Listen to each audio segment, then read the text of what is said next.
আচ্ছা, মাদারবোর্ড নিয়ে এমন কি জিনিস আছে যা অনেকেই জানে না? এটা কিন্তু আপনার কম্পিউটারের ভেতরে থাকা সবথেকে সেরা টিম প্লেয়ার। ভাবুন তো, আপনার কম্পিউটারটা যেন একটা ব্যস্ত শহর, আর মাদারবোর্ড হলো সেই শহরের মূল কেন্দ্র, যেটা সব অংশকে জুড়ে রাখে আর তাদের মধ্যে ঠিকঠাক যোগাযোগ করিয়ে দেয়। শুরুতেই বলি সিপিইউ স্লটের কথা। এটাকে বলতে পারেন কম্পিউটারের মাথা, যেখানে প্রসেসরটা বসে। এটাকে শহরের সেই অফিসটার মতো ভাবতে পারে, যেখানে সব থেকে বড় বড় সিদ্ধান্ত আসে। এরপর আছে র্যাম স্লট। এগুলো অনেকটা শহরের লাইব্রেরির মতো, যেখানে কিছু সময়ের জন্য দরকারি তথ্য জমা থাকে, যাতে খুব তাড়াতাড়ি সেই তথ্য ব্যবহার করা যায়। পিসিআইআই স্লট আসলে কি? পিসিআইআই স্লট এগুলো হলো শহরের নতুন হাইওয়ের মতো, যাতে আরও দ্রুত কাজ করা যায়। গ্রাফিক্স কার্ড বা নেটওয়ার্ক কার্ড লাগানোর জন্য এগুলো ব্যবহার করা হয়।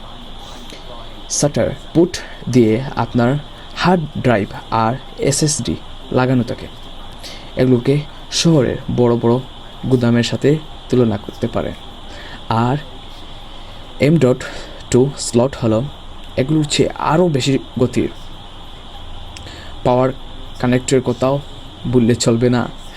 এটি শহরের পাওয়ার হাউসের মতো, যেটা সব কিছু চালু রাখে। আবার চিপসেট শহরের যোগাযোগ ব্যবস্থা। এটা দেখে যেন সিপিইউ অন্য সব অংশের সাথে ঠিকমতো কথা বলতে পারে। এবার আসি আইও পোর্টের কথা। আইও পোর্ট ইউএসবি পোর্ট থেকে আপনার কিবোর্ড মাউসের মতো জিনিস লাগানোর জন্য।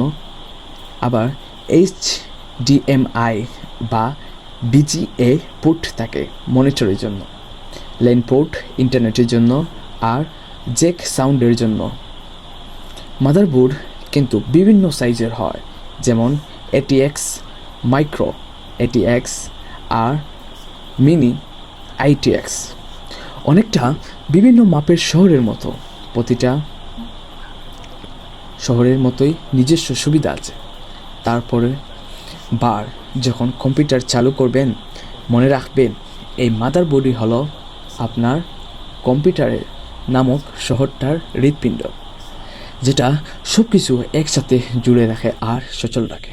আশা করি আপনারা সবাই বুঝতে পারছেন, এবং সামনে দিয়ে আরও অনেক সুন্দর সুন্দর বিষয় নিয়ে কম্পিউটারে মজার রসিকতার মধ্য দিয়ে আপনাদের ক্লাস নিব। ধন্যবাদ, সাথে থাকবেন। আসসালামু আলাইকুম।